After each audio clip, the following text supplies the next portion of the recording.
the pain.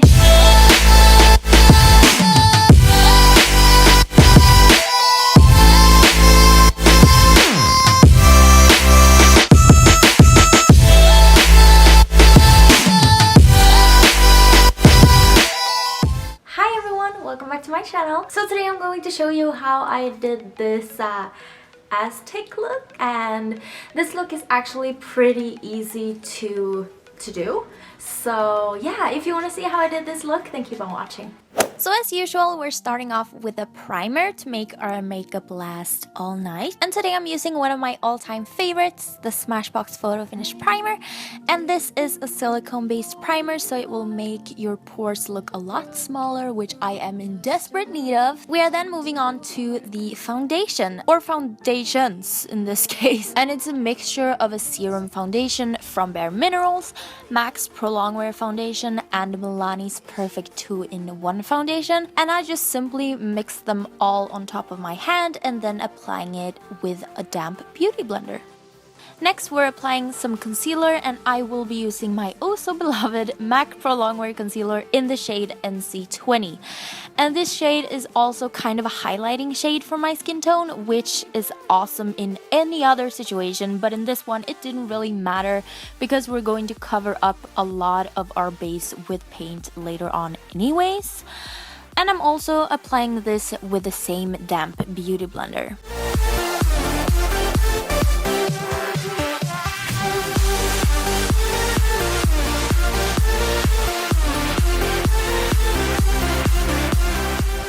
I also did a little contour with the Milani Perfect 2-in-1 foundation in the shade Spiced Almond, and this is honest to god the most perfect cream contour shade ever, and it blends like a dream. Sometimes cream contour shades can get a bit too orange, but this one is just spot on for my skin tone at least. Next, I'm going in with my Laura Mercier translucent setting powder, and I am not going to bake today. I'm just so lightly going to apply it all over my face because I don't want my base to get all messed up when I'm applying the paint later on. And I also caught myself picking up the powder that got all over my hair and then reapplying it to my face. I mean, there's no shame at all here. Next, I'm going to contour my face, and honestly, this step is so unnecessary because you're going over that part with paint later on anyways, so just save that contour powder for a slay day instead.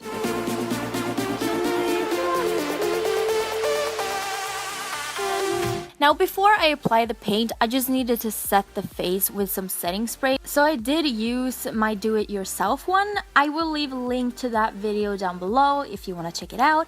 Then I went in with some Scotch tape, and I was really struggling to get that tape to stick to my face, but key is to have a mirror in front of you, because you cannot do this with one hand. I'm just saying. I then went in with a red water paint from Snazaroo on a brush from Real Techniques, and I then started to basically flick the color onto my face. And by flicking, I mean paint it on vertically in a downward motion so that the line becomes completely straight. So don't paint the color on like upwards, because the paint might get underneath the tape. That will just mess up the line. I did, however, make the line a bit more straight with the help of my brush later on, because your face is obviously 3D, so it's quite hard to make a super straight line with the tape method, but it's a good base to start off with. I then just started to pack on that red color, and I used a lot of different tools to get that color to fade downwards, but the one that definitely got the job done in the end was the Expert Face Brush from Real Techniques.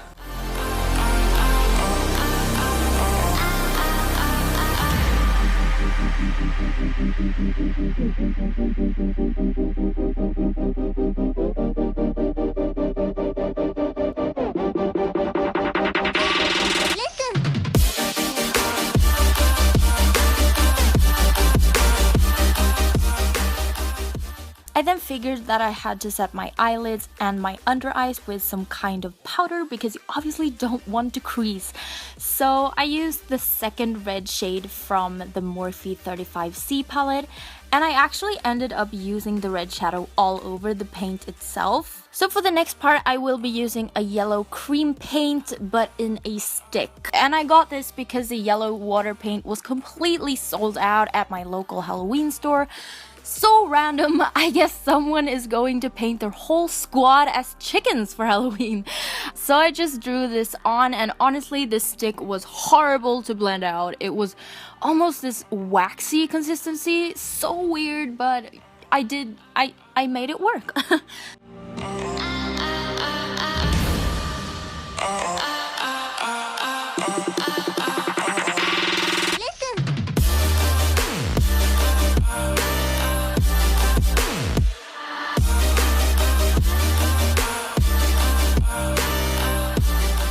I then went into the yellow and orange shade in the same Morphe palette with a tapered blending brush from Sigma and just started to blend these two shades into each other. And something that I cannot stress enough about this look is that blending is key. The look itself is not at all hard to do as long as you're blending everything. And I think that I blended for at least 20 minutes and I used 3 different brushes. One for the yellow and orange, one for the red, and one clean brush that I just blended everything together with. Hold me close till I get up. Time is barely on our side. Next, we're going in with a white face paint, and I started off by making 2 white dots on my forehead, one a bit bigger and one smaller. And key to get these ones round was just to basically use different size brushes. I used one round brush from Artiste brushes, then one concealer brush to fill it in a bit more, and to really get those tiny details, I did use a small brush from Real Techniques. I then also drew a little line between my eyebrows. I don't know, I improvised quite a lot to get my own kind of spin of this, so yeah. And something that I really just have to mention is that I also wiped off the brush between application so that I would always have a clean white line. So make sure that you have like a towel or something next to you so that you can wipe off your brush.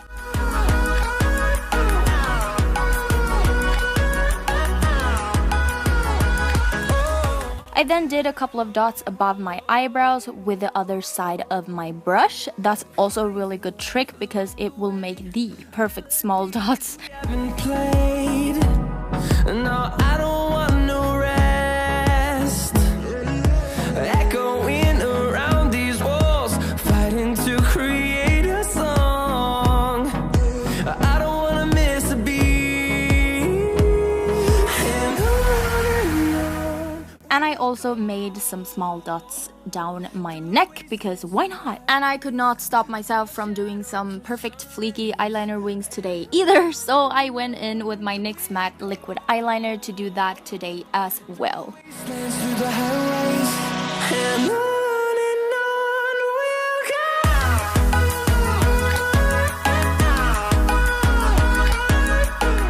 I then curled my lashes, which I usually do not do. I don't know why, because that gave me a flawless lash application later on, so I might continue doing this in the future.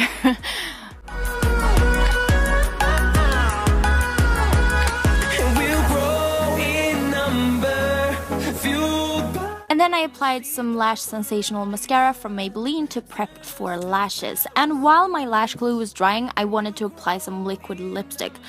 Now originally I wanted like a mauve color for my lips, so I applied a lip lingerie from NYX in the shade Bedtime Flirt, I think.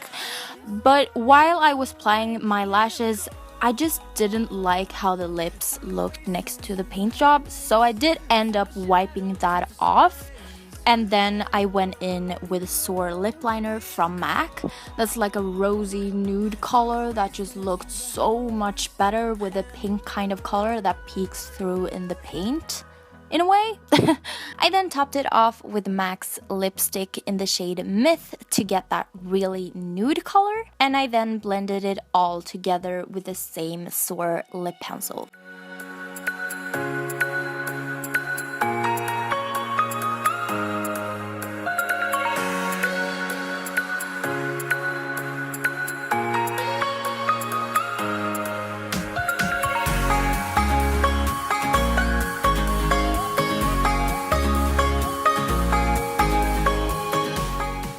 And then for the final touch, I decided to do a white line down my lower lip, going down my chin. And in some lights, this looked a bit like white puke.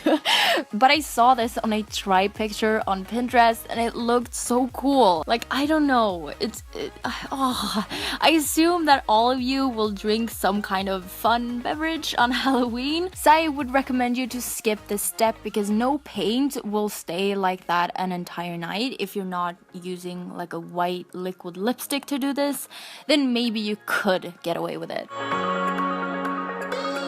And this is the finished result. I am so happy about this look. You know when you have like a vision of something and you're trying to do it and it doesn't really go as planned? Well, that was kind of like how I thought about the sugar skull look a little bit, but this was actually kind of spot on. And I got this idea just the other day because I saw a picture of myself like 5 years ago or something on Halloween, and I was wearing like feathers and stuff like that, kind of like AZTEC look, but not so much. It was very sloppy and all of that, but you know, it was fun, so I actually took inspiration from that, and also Pinterest, of course, because I live on Pinterest. Please give this video a thumbs up if you liked it, subscribe if you haven't already, and I will see you in my next video. Mwah! Bye guys!